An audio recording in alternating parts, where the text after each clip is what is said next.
Hello, you two. I'm glad you got my letter. Durin's awake and waiting on the bench over there. I'm here if you need help. Just give me a shout. Don't worry about us. We'll be fine. Oh, hey, you two. I just remembered what happened right before I passed out. Thanks for holding me back. I shudder to think what might have happened if you hadn't. I'm fine now. It's just... a lot of people seem to have forgotten me. Don't worry. We'll figure out a way to fix this. Why don't you start by telling us what happened? It felt so strange. After I realized no one recognized me anymore, I suddenly felt like I'd completely lost contact with my body. Abyssal power lies sealed within this body I inhabit. So when I lost my connection to it, I lost control of that power too. It wasn't until I heard everyone calling my name that I was able to reconnect with my body. You lost contact with your body? Does that mean there's something wrong with it? Sounds like we need Albedo more than ever. I don't think the problem lies in Albedo's alchemy. Huh. But then, why are people forgetting you? Guess that's what we need to figure out. That means we need Alice for sure. But it's been ages and she still hasn't been in contact. Now would be a really good time for a hint. How could the story's budding branches even hope to reach beyond the towering walls?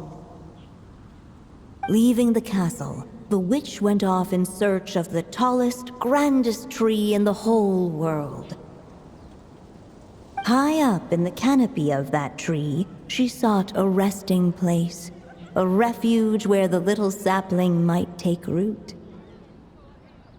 Go to that place, for it was there that the sapling felt its first breath of wind. Huh? Was that another clue? Does that mean the story isn't over yet? Leaving the castle. It just occurred to me. If this story is all about my own experiences, then wouldn't what happened after I left Simulanka be part of it too? But how could she possibly know exactly what would happen? And even if she did, how could we know when the story was complete? Yeah. Since we can't reach Alice right now, we'll just have to get to the bottom of this ourselves. But first, we gotta figure out where this riddle wants us to go. The tallest, grandest tree in the whole wide world. Huh. The only place that ever gave me that feeling was the one I ended up in right after leaving Simulanka. They had great coffee there too, and so many books you'd never run out of things to read. Think about it. Our search in Mondstadt began in a library, right? Well, Sumeru City's got one of those too, and it's absolutely huge. What do you say? Should we try looking there? Huh. That does kind of make sense. And it's not like Paimon's got a better idea. Alright, let's just give Jean and the others a heads up first. Well, it sounds like you've got a plan, so I won't interfere. All I ask is that you stay safe. Albedo won't be back for some time, and until he is, we can't know for sure how dangerous Durin might be in his current state. I'm so sorry about what happened before. Believe me, I'm not blaming you, and neither is anyone else here. If anything, it's the opposite. We're all just worried about you. Worried? About me? Come with me. I want to show you something. As soon as they heard you were awake, they all hurried over to see how you were doing. You all came to see me? A little birdie told me you're working on finishing a storybook. So maybe all those people losing their memories is just a plot twist, waiting to be resolved. Miss Lisa, You always seem to know how to put my mind at ease. Please, everyone, don't worry about me. When I get back, I'll find a way to complete my mother's story, and the one we started, too.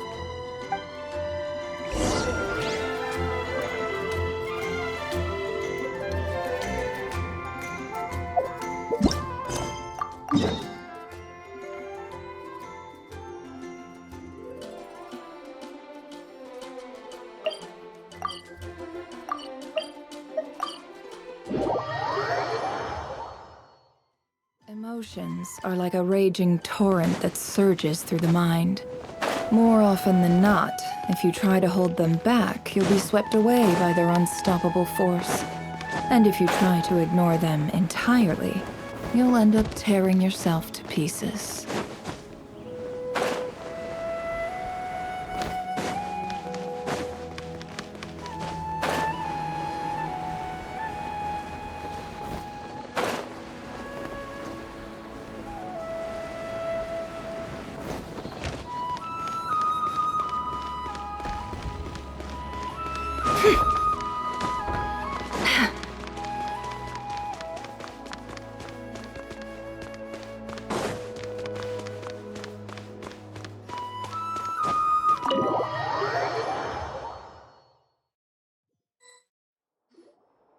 Whew. After the library hunt in Mondstadt, it's not as if Paimon was expecting this to be easy. But this... yeah... this is something else. Where do we even begin? Even the clue this time seemed kind of cryptic. Yeah. Guess the best we can do is stay on the lookout for more weird things going on.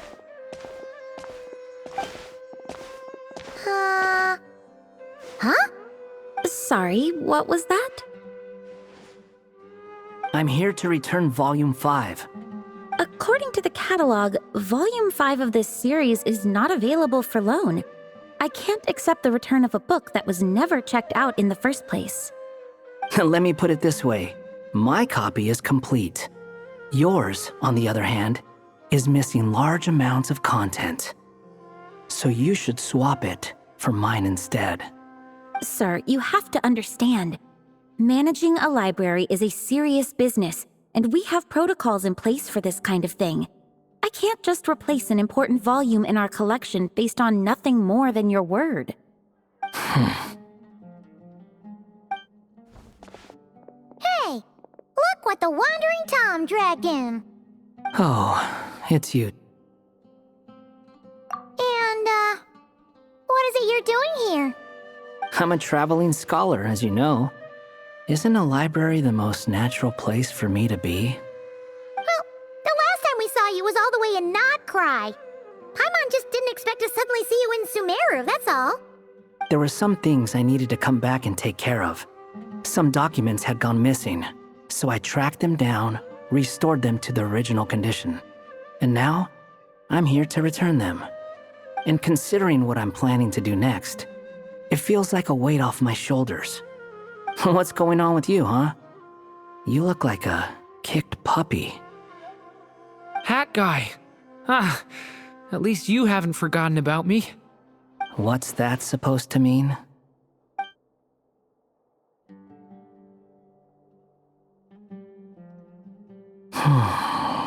So it's been getting worse. Sounds like you know something we don't. After he left Simulanka, he spent some time traveling Sumeru with me.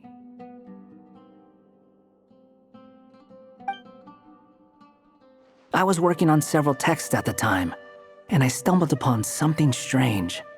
Anytime Durin of Simulanka was mentioned, before long, the record would disappear. Which means, all the remaining records on Durin are about the evil dragon that fell on Dragonspine. How did you even discover that? If I remember correctly, Hat Guy loved the time he spent in Simulanka so much that he started writing a travel log. That's besides the point. The fact is, you're not affected by the ley lines of this world. I'm sure you can grasp the implications of what that means. His case is different from mine. It's more like the world itself refuses to accept his existence. It started with a few written records, but now it sounds like it's spread to people who never met him or didn't know him well. At this rate, the whole world might forget him altogether. The whole world? But that includes all my friends in Mondstadt, and even Hat Guy, too. So that's what you've been worried about all this time? Why didn't you just tell me? There are more important questions right now, like figuring out how to fix this. That mage clearly cared a lot about her child. She left that book behind for a reason. If you want answers, isn't that the place to find them? You think that didn't occur to us already? Problem is, we need to find the memory that unlocks the next chapter first. Mind if I take a look? I just want to know what secrets this book is hiding. Besides, I've run into a bit of red tape, so I've got time. Of course. Be my guest.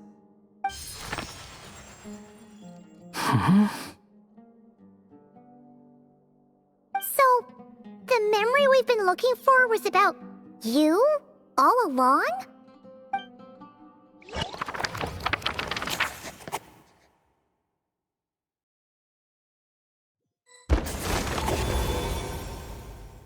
The little dragon became companions with a stray cat with dark blue fur. It was a friendship born of all they had in common.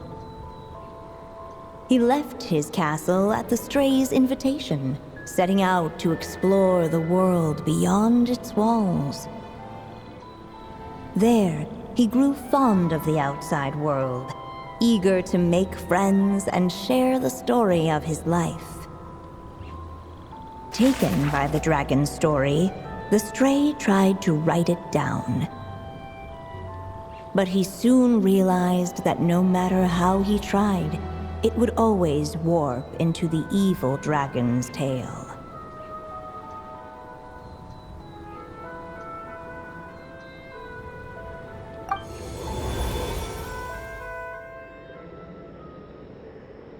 So, this is the world where this chapter takes place? Looks like we're at the top of some kind of gigantic tree. This one must be about what happened to me when I first arrived in Tevat. No wonder the memory that unlocked it was about Hat Guy. Most of my memories from that period were. Hold on. Anyone want to explain how I ended up looking like this? Maybe you've become a character in the story too. You see me as a stray cat? A wandering Tom, to be exact. You should count yourself lucky. Of all Durin's friends, your character is by far the most memorable. Maybe it's because I've known Hat Guy for longer, so my impression of him is more vivid than the others. Vivid? Then how come you haven't changed one bit? Guess that means the impression the Traveler left was so vivid, it didn't need changing.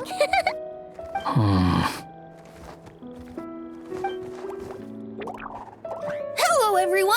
Ready for today's adventure? It's the storybook, Durin. Oh.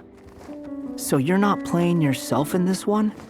Does that mean the two of you have even more memorable roles to play?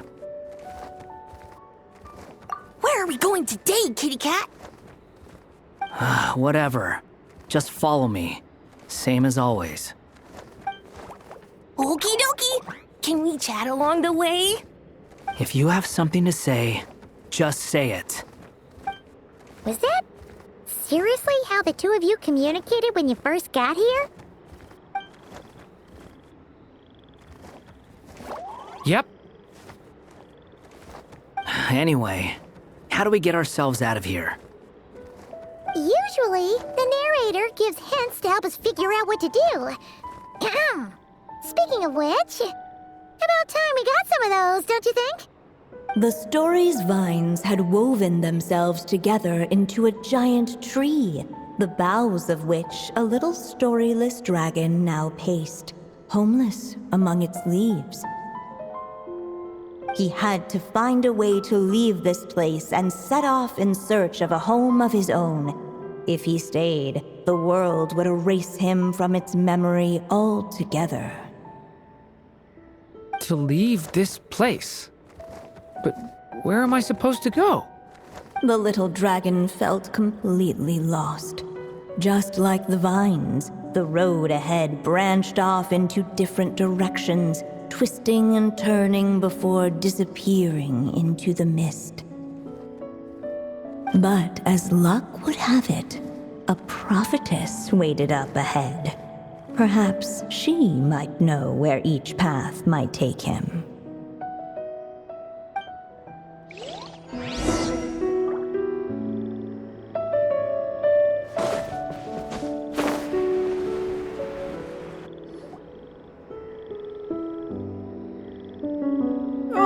You must be the little lost dragon. It's true. My friends and I are lost. This meeting was no accident. The prophetess was in fact the seer witch, here to present her promised gift. The seer witch? Oh yeah! That's Mona's teacher, right? The old hag? Insolent child. I am the seer witch, your prophetess, not some old hag. Sorry! Now, little lost dragon, I have come to bestow the gift I once promised. A prophecy. A prophecy? Hear me now, for my prophecy is this. One day, the dragon from beyond the castle shall be reborn, and none may avert its coming. The wind took the prophecy and swept it off into the distance. And so, the little dragon was shown a path to wander. As far as I remember, once that alchemist from Mondstadt learned about the prophecy, he chose to stand with you against the evil dragon.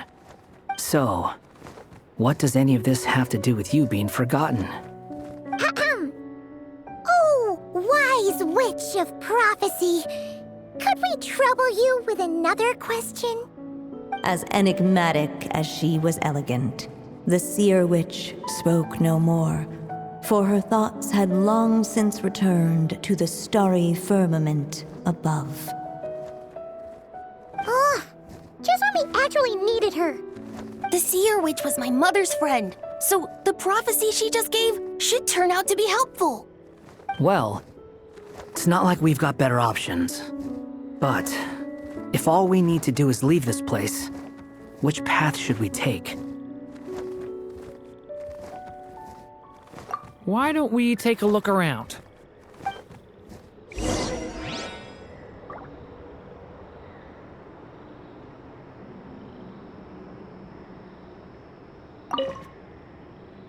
As enigmatic as she was elegant, the seer witch spoke no more, for her thoughts had long since returned to the starry firmament above.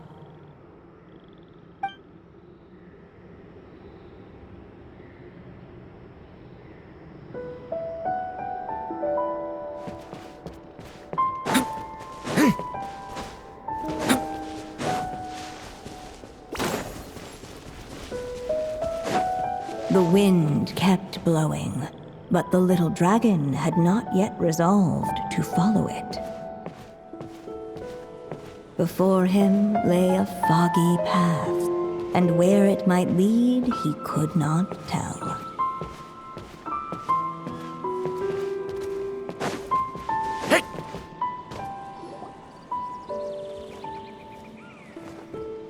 If we go this way, we'll be heading back to Mondstadt, just like we planned. Out of all the options so far, this seems like the safest, right? At least we know what happens next. He helped stop the evil dragon from returning, gets a new body, makes a whole bunch of friends who all just forget about him. But you didn't forget, Hat Guy. I'm just saying, choosing this path wouldn't solve the main problem. You'd still end up being forgotten. Huh. I'm not against choosing this path. I just wonder what secrets it might be hiding. Let me think about it.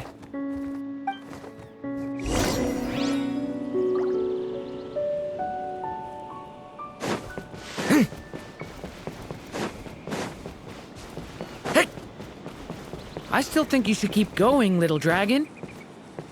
If you leave the castle, you can accomplish something amazing and make a bunch of friends along the way.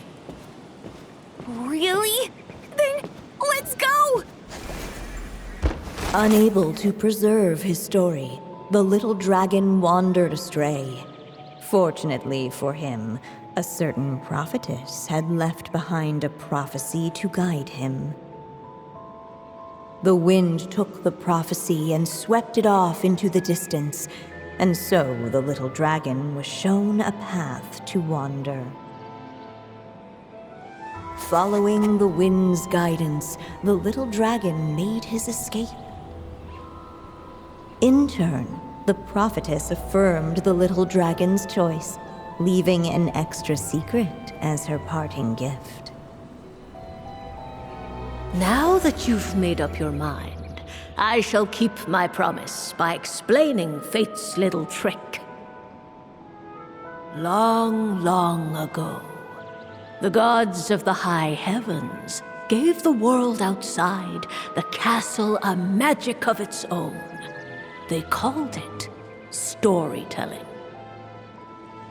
It was a magic of almost unshakable power that governed how people met, grew close, and understood one another. Each person had a story meant for them and them alone, one whose ending was written in the heavens long ago. In truth, your story and the evil dragons are simply two versions of the same tale, and that is something the magic of storytelling cannot abide. Beyond the castle's walls, your story cannot take root, for the evil dragon's tale has done so already.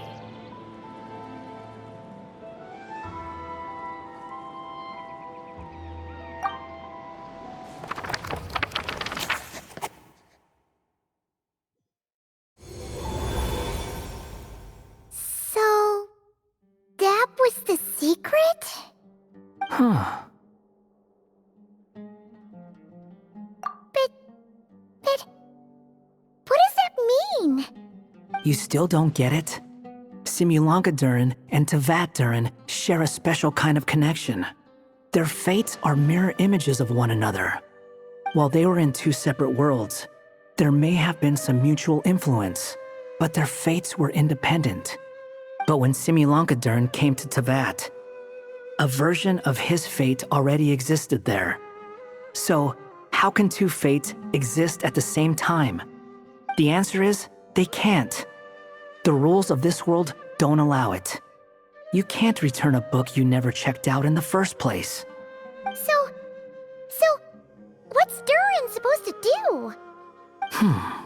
Those mages seem to have come up with quite the ingenious solution.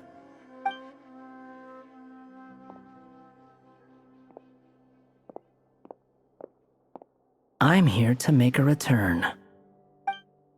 As I said, there's no record of Volume 5 of this series ever being checked out.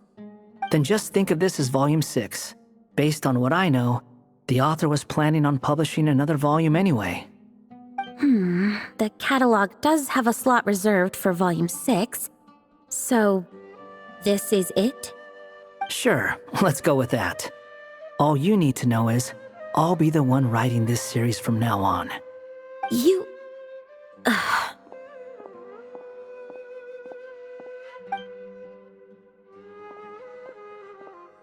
What are you up to this time? Remember the red tape I mentioned before? Well, I just took care of it. Now, I guess you'll be off to see your alchemist friend? It should be pretty obvious by now. He has the answers you're looking for. Well, we do have a whole bunch of things to confirm with Albedo, that's for sure. But didn't Jean say he'd be gone for quite a while? I'll join you. Just let me know when it's time to go. Hat guy? Don't sound so surprised. I'm part of this story too, aren't I? I'm just playing my role. Well, yeah. But it's not that. I just feel like you want to help, but something's holding you back. When I first realized you were being forgotten by the world, I thought it might be because you spent too much time with me. I even thought cutting our ties might be the only way to fix it. Why would you think that?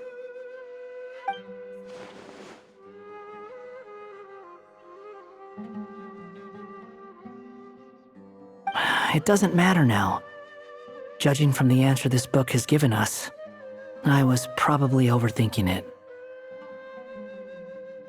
Just as well, with the ley lines rejecting him like this, the people who still remember him are his only remaining connection to this place. If that last fragile tie was broken, who can say what devastation his unbound body might unleash? And to think I'm one of the people keeping you here, instrumental in helping change your fate. Can't say I saw it coming. Well, if it's good enough for Hat Guy, it's good enough for me. After all, he is about as odd as humans get. Excuse me? With some people, even if you try asking a simple question, they'll always give you a complicated answer. And the more you ask, the more complicated it gets. Truth is, Hat Guy's just that kind of guy.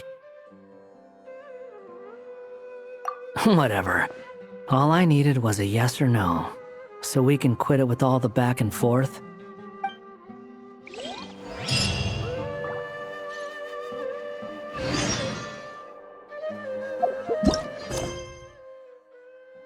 Maybe I'll borrow something to read. If you feel like stepping back into the story, just come find me.